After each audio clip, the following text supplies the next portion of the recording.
وضو کے بعد آسمان کی طرف انگلی اٹھا کر اللہ تعالیٰ کا یہ نام 3 بار پڑھ لو۔ یہ وظیفہ پڑھتے ہی اتنا رزق کہ 7 نسلوں تک ختم نہ ہوگا۔ بسم اللہ الرحمن الرحیم۔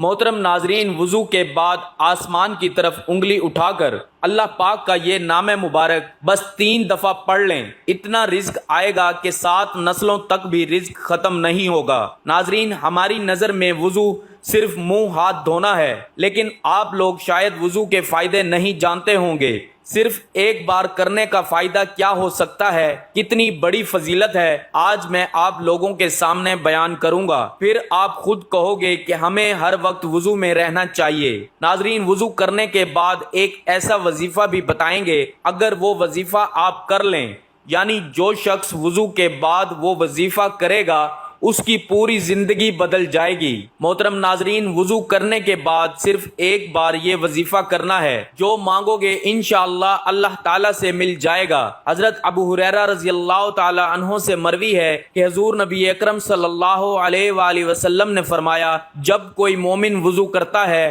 تو جس وقت چہرہ دھوتا ہے تو جیسے ہی چہرہ سے پانی گرتا ہے یا پانی کا آخری قطرہ گرتا ہے تو اس کے وہ گناہ جھڑ جاتے ہیں جو اس نے اپنی آنکھوں سے کیے تھے۔ جب وہ ہاتھ دھوتا ہے تو جیسے ہی ہاتھ سے پانی کے قطرے گرتے ہیں یا پانی کا آخری قطرہ گرتا ہے تو اس کے وہ گناہ جڑ جاتے ہیں جو اس نے ہاتھوں سے کیے تھے۔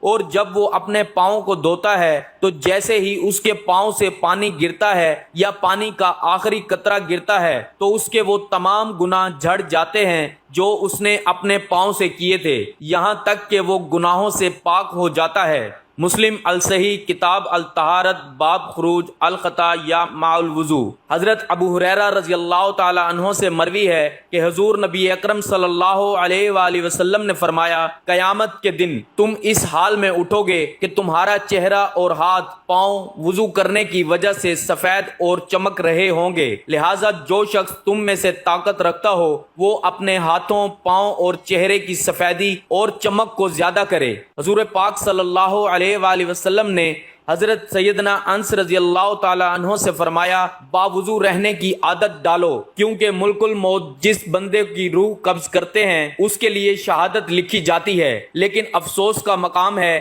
کہ آج کے مسلمانوں کو پاک رہنا بھی مناسب نہیں ہو پا رہا، تو پھر وضو کیا کریں گے؟ اور وضو ہی نہیں کریں گے تو نماز کیا پڑھیں گے؟ کبھی سوچا ہے کہ اگر ناپاکی کی حالت میں موت آ گئی، اس حالت میں انتقال ہو گیا تو اللہ تعالیٰ کو کیا منہ دکھائیں گے؟ موت کا کچھ پتہ ہے؟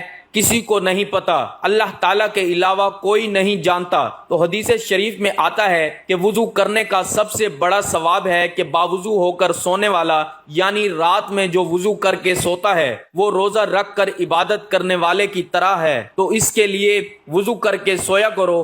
اگر آپ چاہتے ہیں کہ آپ پوری رات عبادت کرو تو آپ بس وضو کر کے سویا کرو، آپ کو پوری رات عبادت کرنے کا ثواب ملے گا اور ساتھ روزے کا ثواب بھی ملے گا۔ نبی کریم صلی اللہ علیہ وآلہ وسلم نے فرمایا کہ نماز جنت کی کنجی ہے اور نماز کی کنجی طہارت ہے، اور حضور اقدس صلی اللہ علیہ وآلہ وسلم ارشاد فرماتے ہیں کہ قیامت کے دن میری امت اس حالت میں بلائی جائے گی کہ منہ، ہاتھ اور پیر وضو کی وجہ سے چمکتے ہوں گے۔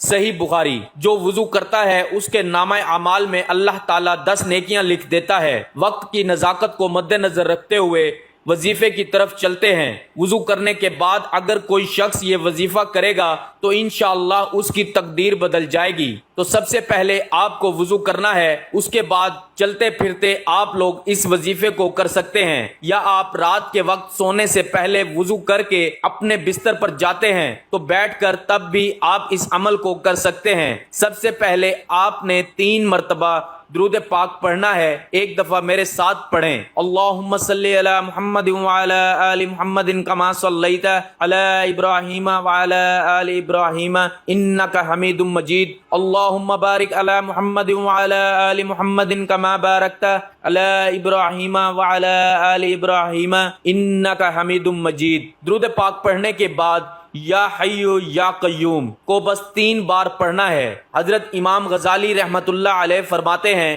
جو اتوار کے دن 1000 بار یا حی یا قیوم پڑھتا ہے اور جو وضو کے بعد اس کو پڑھتا ہے اسے روزی غیب سے پہنچتی ہے۔ آپ کسی بھی وقت یہ وظیفہ کر سکتے ہیں تو ہر وضو کے بعد یا حی یا قیوم پڑھنے کا معمول بنا لیجئے۔ انشاءاللہ اس عمل کی برکت سے آپ کو کبھی رزق کی تنگی کا سامنا نہیں کرنا پڑے گا۔ یا حی یا قیوم یہ دو نام اللہ کے صفاتی نام ہیں۔ یا حیو کا معنی ہے جو ہمیشہ زندہ رہے۔ اب ہمیشہ کوئی بھی نہیں رہتا دنیا میں سوائے اللہ کے، ہمیشہ کے لیے۔ اگر نہ ہوتا تو حضور صلی اللہ علیہ وآلہ وسلم رہتے تو۔ یہی یہ صفت صرف اللہ کی ہے۔ اور یا قیوم اس کا مینار قائم رہنے والا، اور یا قیوم اس کا معنی قائم رہنے والا، وہی قائم رہے گا جو ہمیشہ زندہ ہے، یعنی ہمیشہ اللہ ہی رہیں گے، اور ہمیشہ اللہ کا نظام، اللہ کا قانون، اللہ کی قدرت، اللہ کی طاقت ہمیشہ قائم اور دائم رہے گی۔ اس سے زیادہ آپ کو کچھ نہیں کرنا۔ وضو کرنے کے بعد آپ لوگ اس عمل کو ضرور کریں اور اس کے بعد اللہ تعالیٰ سے دعا مانگیں۔ انشاءاللہ اللہ تعالیٰ جو بھی شخص وضو کرنے کے بعد اس وظیفے کو کرنے کے بعد دعا مانگے گا، یقیناً اس کی دعا رد نہیں کی جائے گی۔ حضرت انس رضی اللہ تعالیٰ عنہ کہتے ہیں کہ رسول کریم صلی اللہ علیہ وآلہ وسلم کو جب معاملہ غمگین نظر آتا تو آپ صلی اللہ علیہ وآلہ وسلم یہ فرماتے، دعا یا حی یا قیوم برحمتک استغیث، یعنی اے زندہ اے قائم رہنے والے، میں تیری رحمت کے ذریعے فریاد چاہتا ہوں۔ اس روایت کو امام ترمذی نے نقل کیا ہے اور کہا ہے یہ حدیث غریب ہے، محفوظ نہیں ہے۔ اللہ پاک سے دعا ہے کہ اللہ پاک ہمیں 5 وقت کا نمازی بنائے اور دین اسلام پر عمل کرنے کی توفیق عطا فرمائے۔